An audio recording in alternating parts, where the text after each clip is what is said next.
ఇంద్రభగవానుడు ఎంతోమంది రాక్షసులతో యుద్ధం చేశాడు. శివుడి చేతిలోనో విష్ణు భగవానుడి చేతిలోనో మరణం ఉందని తెలిసి కూడా ఇంద్రుడు వారితో యుద్ధం చేశాడు. వారితో యుద్ధం చేసే ముందు తన గురువైన బృహస్పతి దగ్గరికి వెళ్ళి, ఈ రాక్షసుడికి వరాలు ఉన్నాయి, నా చేతిలో వీడి చావడు, ఏం చేయమంటారు అంటే బృహస్పతి నువ్వు వెళ్ళి యుద్ధం చేయి అని చెప్పి ఉపదేశం చేసేవారు. గురువు చెప్పారు కదా అని చెప్పి ఇంద్రుడు వెళ్ళి యుద్ధాలు చేసేవాడు. 4 దెబ్బలు తిని తిరిగి వచ్చి బృహస్పతి నన్ను ఎందుకు యుద్ధం చేయమన్నారు అని చెప్పి బాధపడుతూ మళ్ళీ రికవర్ అయిన తర్వాత ఇది పరిస్థితి, దెబ్బలు తిన్నాను, మళ్ళీ స్వస్థత వచ్చింది, ఏం చేయమంటారు అంటే బృహస్పతి మళ్ళీ నువ్వు యుద్ధం చేయని చెప్పేవారు.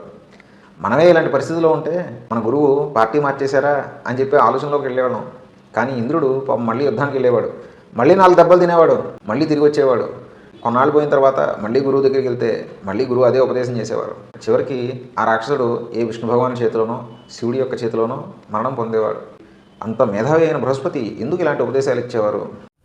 ఇలా ఎందుకు ఉపదేశం చేసేవారంటే ఇంద్రుడు యుద్ధానికి వెళ్ళి మాటిమాటికి దెబ్బలు తిని ఏదైతే ప్రయత్నం చేశాడో ఆ ప్రయత్నం చూసి భగవంతుడు కరిగి భగవంతుడు కదలాలి అన్న ఉద్దేశంతో అలాంటి ఉపదేశం చేసేవారు.